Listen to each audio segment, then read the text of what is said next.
Hello everyone. इस video में हम केमिस्ट्री क्लास 12 का केमिकल काइनेटिक्स चैप्टर स्टार्ट करने जा रहे हैं। इस वीडियो में हम केमिकल काइनेटिक्स का इंट्रोडक्टरी पार्ट डिस्कस करेंगे। हमारा प्रयास सीबीएसई बोर्ड एग्जाम और नीट एग्जाम पर रहेगा। मैं अपने तरफ से ये कोशिश करूंगा कि आपको एनसीईआरटी के जितने भी कंसेप्ट हैं, एनसीईआरटी क्वेश्चन है, एग्जाम्पल्स है, एक्सरसाइज है, वो क्लियर हो। यदि आपका बेसिक कंसेप्ट क्लियर रहेगा तो आप बोर्ड एग्जाम में 100/100 मार्क्स आसानी से ला सकते हैं और नीट एग्जाम को भी आसानी से क्रैक कर सकते हैं। तो आइए चलते हैं, शुरुआत करते हैं केमिकल काइनेटिक्स का। ये काफी एक इंटरेस्टिंग चैप्टर है और सोल्यूशन और इलेक्ट्रोकेमिस्ट्री के कंपैरिजन में थोड़ा सा छोटा चैप्टर है। तो सबसे पहले हम ये देखते हैं कि केमिकल काइनेटिक्स में काइनेटिक्स वर्ड कहाँ से लिया गया है। काइनेटिक्स वर्ड लिया गया है काइनेसिस से। काइनेसिस एक ग्रीक वर्ड है। काइनेसिस का मीनिंग होता है मूवमेंट। Movement means motion. तो ये तो काइनेटिक्स का हो गया कि काइनेटिक्स जो है कहाँ से आया है, काइनेसिस वर्ड से लिया गया है। काइनेसिस वर्ड से काइनेटिक्स बना है और काइनेसिस एक ग्रीक वर्ड है जिसका मीनिंग, काइनेसिस का मीनिंग होता है मूवमेंट। अब हम देखते हैं कि केमिकल काइनेटिक्स क्या होता है। What is chemical kinetics. Chemical kinetics में हम किसका स्टडी करते हैं, तो केमिकल काइनेटिक्स में स्टडी किया जाता है rate of reaction and reaction mechanism का। तो केमिकल काइनेटिक्स क्या है कि एक ब्रांच ऑफ साइंस है जिसमें स्टडी करते हैं, study of rate of reaction and reaction mechanism. तो केमिकल काइनेटिक्स के अंदर रेट ऑफ रिएक्शन और रिएक्शन मैकेनिज्म का स्टडी किया जाता है। अब क्वेश्चन ये है कि रेट ऑफ रिएक्शन क्या होता है, what is rate of reaction. तो रेट ऑफ रिएक्शन मीन्स होता है स्पीड ऑफ रिएक्शन। जैसे आप लोग देखे होंगे कि कोई रिएक्शन बहुत ही फास्ट होती है, कोई रिएक्शन बहुत ही स्लो होता है, कुछ रिएक्शन मॉडरेट होती हैं। तो रिएक्शन की स्पीड का रेट ऑफ रिएक्शन मीन्स क्या होता है, स्पीड ऑफ रिएक्शन। और रिएक्शन मैकेनिज्म मतलब रिएक्शन कितने स्टेप में हो रही है, सिंगल स्टेप में हो रही है, डबल 2 स्टेप, 3 स्टेप, 4 स्टेप, कितने स्टेप में हो रही है, और रिएक्शन में क्या क्या बन रहा है, रिएक्शन इंटरमीडिएट कौन कौन से बन रहे हैं, कौन कौन से कार्बोकेटायंस बन रहे हैं, कौन कौन से कार्बन आयन बन रहे हैं, कौन सा न्यूक्लियोफाइल बन रहा है। ये सब की स्टडी किया जाता है रिएक्शन मैकेनिज्म के थ्रू। तो आपको इतना क्लियर हो गया कि केमिकल काइनेटिक्स में काइनेटिक्स वर्ड कहाँ से आया है, काइनेसिस से, जिसका मीनिंग होता है मूवमेंट।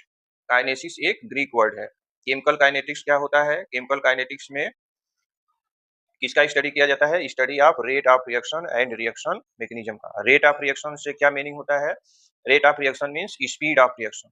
तो रिएक्शन मैकेनिज्म में क्या स्टडी करते हैं, तो रिएक्शन मैकेनिज्म में हम ये देखते हैं कि रिएक्शन सिंगल स्टेप में हो रही है, 2 स्टेप में हो रही है, 3 स्टेप में हो रही है, कौन कौन से रिएक्शन इंटरमीडिएट बन रहे हैं। रिएक्शन इंटरमीडिएट जैसे nucleophile, electrophile, carbocation, carbon ion, free radicals, ये सब कौन कौन से बन रहे हो, किस तरह से रिएक्शन हो रही है। ये सब डिटेल स्टडी इस केमिकल काइनेटिक्स चैप्टर्स के अंदर करते हैं। आई होप आपको ये सब समझ में आ रहा होगा। अब आगे चलते हैं नेक्स्ट नेक्स्ट पॉइंट पे। कोई भी रिएक्शन हम स्टडी करते हैं तो उसमें हम 3 बातों को जानने के लिए, 3 पॉइंट्स को जानने के लिए किसी रिएक्शन की स्टडी किया जाता है। वो 3 पॉइंट कौन कौन से हैं, पहला पॉइंट है फिजिबिलिटी ऑफ रिएक्शन, सेकेंड है एक्सटेंट ऑफ रिएक्शन, थर्ड है स्पीड ऑफ रिएक्शन। तो देखते हैं फर्स्ट पॉइंट जो है feasibility of reaction. Feasibility feasibility of reaction. Feasibility of reaction, feasibility का क्या मीनिंग है, what is meaning of feasibility. Feasibility का मीनिंग होता है कि कोई, जैसे मान लीजिए कोई ये रिएक्टेंट प्रोडक्ट में कन्वर्ट हो रहा है, अगर ये रिएक्शन होगा तो हम बोलेंगे कि ये रिएक्शन क्या है, फीजिबल है, ये रिएक्शन फीजिबल है। यदि रिएक्टेंट प्रोडक्ट में कन्वर्ट नहीं हो रहा है तो इसको बोलेंगे रिएक्शन क्या है, नॉट फीजिबल है, रिएक्शन नॉट फीजिबल है। फिजिबिलिटी ऑफ रिएक्शन को कैसे पता करेंगे कि रिएक्शन कोई फीजिबल होगा या नहीं होगा, इसके लिए आपने क्लास 11th में पढ़ा था एक चैप्टर थर्मोडायनेमिक्स। थर्मोडायनेमिक्स थर्मोडायनेमिक्स से हम फिजिबिलिटी ऑफ रिएक्शन को प्रेडिक्टेड बाय थर्मोडायनेमिक्स। थर्मोडायनेमिक्स के हेल्प से हम ये पता कर लेते हैं कि कोई रिएक्शन होगा या नहीं होगा, कोई रिएक्शन फीजिबल है और नॉट फीजिबल। अब फिजिबिलिटी के लिए एक टॉपिक आपने क्लास 11th में पढ़ा था, gives free energy change, delta G.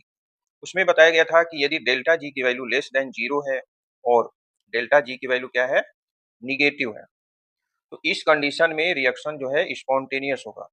Reaction कैसा होगा, स्पॉन्टेनियस होगा। स्पॉन्टेनियस मीन्स फीजिबल होगा। रिएक्शन क्या होगा, फीजिबल होगा। और फीजिबल होने का मतलब क्या है कि रिएक्शन होगा। तो फिजिबिलिटी ऑफ रिएक्शन के लिए क्या कंडीशन है, कि कंडीशन ये है कि डेल्टा जी की वैल्यू क्या होना चाहिए, निगेटिव होना चाहिए। यदि डेल्टा जी की वैल्यू ग्रेटर देन 0 है या डेल्टा जी की वैल्यू क्या हो, पॉजिटिव हो, तो ऐसे केस में रिएक्शन क्या होगा, नॉन स्पॉन्टेनियस हो जाएगा। नॉन स्पॉन्टेनियस होगा, और नॉन स्पॉन्टेनियस का मतलब क्या होता है, नॉट फीजिबल, रिएक्शन नहीं होगा, not feasible. Feasibility of reaction आपको क्लियर हो गया कि कोई भी रिएक्शन हो रहा है तो वो कैसे पता चलेगा कि वो रिएक्शन होगा या नहीं होगा, तो उसके लिए क्या है, थर्मोडायनेमिक्स का यूज करते हैं। कंडीशन क्या है कि डेल्टा जी की वैल्यू क्या होना चाहिए, निगेटिव होना चाहिए। अगर डेल्टा जी की वैल्यू निगेटिव है तो रिएक्शन स्पॉन्टेनियस होगा, रिएक्शन स्पॉन्टेनियस होगा या फिजिबल होगा। यदि डेल्टा जी की वैल्यू ग्रेटर देन 0 या पॉजिटिव है तो रिएक्शन क्या होगा, नॉन स्पॉन्टेनियस होगा। तो ये पहला, किसी भी रिएक्शन का स्टडी करेंगे तो हमको एक पहला इंफॉर्मेशन क्या मिलता है, feasibility of reaction.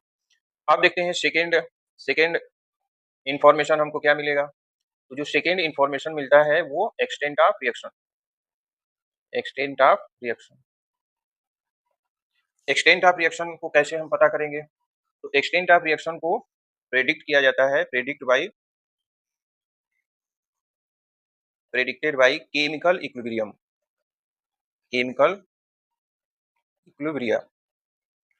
Chemical equilibria chapter से हम एक्सटेंट ऑफ रिएक्शन को पता कर सकते हैं। अब ये एक्सटेंट ऑफ रिएक्शन होता क्या है, तो इसको अच्छे से समझते हैं। केमिकल इक्विलिब्रिया चैप्टर में आपने पढ़ा था कि कोई रिएक्टेंट अगर प्रोडक्ट में कन्वर्ट हो रहा है तो स्टार्टिंग में जीरो टाइम पर मान ले रहे हैं रिएक्टेंट का कंसंट्रेशन आर जीरो है, प्रोडक्ट का क्या होगा, जीरो होगा, क्योंकि अभी रिएक्शन स्टार्ट नहीं हुआ है। कुछ समय के बाद T equal to T time पर कुछ रिएक्टेंट प्रोडक्ट में कन्वर्ट हुआ। मान ले रहे हैं कि एक्स पार्ट जो है प्रोडक्ट बना, तो रिएक्टेंट कितना बनेगा, आर जीरो माइनस एक्स। अब ये रिएक्शन होगा, कुछ समय के बाद क्या होगा कि ये रिएक्शन जो है, रिएक्शन में इक्विलिब्रियम स्टेब्लिश हो जाएगा। कुछ समय के बाद रिएक्शन में क्या हो जाएगा, इक्विलिब्रियम स्टेब्लिश हो जाएगा। तो एट इक्विलिब्रियम पर, इक्विलिब्रियम पे क्या होगा, इक्विलिब्रियम पे concentration of reactant equal to concentration of product. Reactant और रिएक्टेंट के कंसंट्रेशन और प्रोडक्ट के कंसंट्रेशन में कोई चेंज नहीं आएगा। रिएक्शन होगा, रिएक्शन स्टॉप नहीं होगा, लेकिन कंसंट्रेशन ऑफ रिएक्टेंट और प्रोडक्ट के कंसंट्रेशन में कोई चेंज नहीं होगा।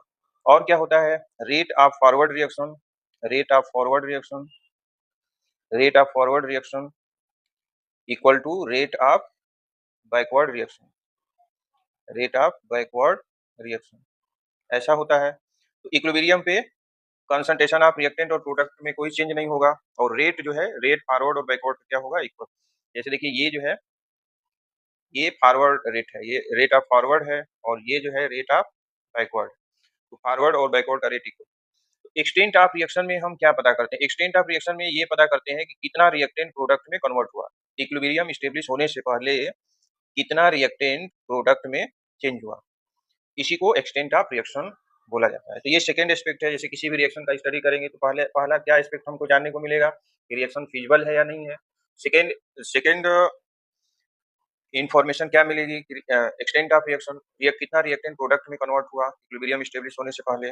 और एक चीज आप लोग और जानते हैं कि इक्विलिब्रियम जो है हमेशा क्लोज कंटेनर में स्टेब्लिश होता है।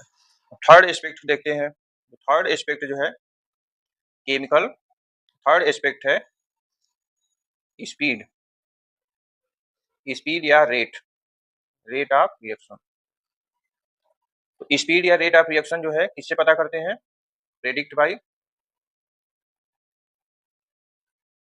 By chemical kinetics. Chemical kinetics के हेल्प से हम स्पीड या रेट जो है पता करते हैं। तो ये इसको हमको इस चैप्टर्स में डिटेल में पढ़ना है।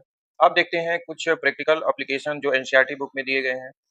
तो एक एग्जांपल आपके बुक में दिया गया है, conversion conversion of diamond into graphite.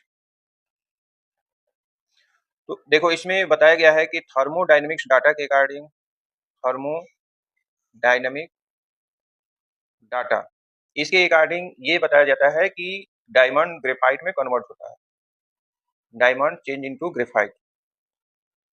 Thermodynamics data ये बताता है कि डायमंड ग्रेफाइट में चेंज होता है, जबकि अकॉर्डिंग टू केमिकल काइनेटिक्स के अकॉर्डिंग डायमंड का ग्रेफाइट में कन्वर्जन इतना स्लो होता है कि इसको नोटिस नहीं किया जाता है। डायमंड का ग्रेफाइट में कन्वर्जन ग्रेफाइट में कन्वर्जन बहुत ही स्लो होता है, इसमें इसको कन्वर्ट होने में लाखों वर्षों का समय लग जाता है, इसलिए लाखों वर्षों का समय लग जाता है, इसलिए ये इसको नोटिस नहीं किया जाता है। ऐसे माना जाता है कि डायमंड ग्रेफाइट में कन्वर्ट नहीं हो रहा है, लेकिन थर्मोडायनेमिक्स डाटा के अकॉर्डिंग डायमंड का ग्रेफाइट में कन्वर्जन होता है। ये थर्ड था, प्रैक्टिकल एग्जांपल थे conversion of diamond into graphite. अब देखना है everyday application of chemical kinetics. Everyday application of chemical kinetics, तो पहला एप्लीकेशन ये है, हाउ रैपिडली फूड स्पॉइल, कितनी तेजी से फूड सड़ता है। जैसे खाने को हम रख देते हैं तो फूड क्या होता है, तेजी से सड़ने लगता है। तो यहाँ पे इस केमिकल काइनेटिक्स के हेल्प से हम जान सकते हैं कि फूड कितनी तेजी से क्या हो रहा है, स्पॉइल हो रहा है, सड़ रहा है। Second, how how to design fast setting material to fill in tooth cavity. जैसे टूथ कैविटी बन जाती है तो उस टूथ कैविटी को फिल करने के लिए केमिकल्स का यूज किया जाता है। तो हम किस तरह से उस केमिकल्स को डिजाइन करें कि टूथ कैविटी में आसानी से तेजी से वो मटेरियल क्या हो जाए, सेट हो जाए, फास्ट सेट हो जाए। थर्ड एप्लीकेशन है, how to control fuel combustion rate in engine. जैसे गाड़ियों के इंजन में फ्यूल के जलने के रेट को हम कैसे कंट्रोल करें, ये सब केमिकल काइनेटिक्स के हेल्प से किया जाता है। तो इस वीडियो में हम इंट्रोडक्टरी पार्ट डिस्कस किए हैं, आगे के वीडियो में इसके आगे वाला पार्ट डिस्कस करेंगे। तो thank you, like share and subscribe और YouTube channel chemistry with Vijay sir.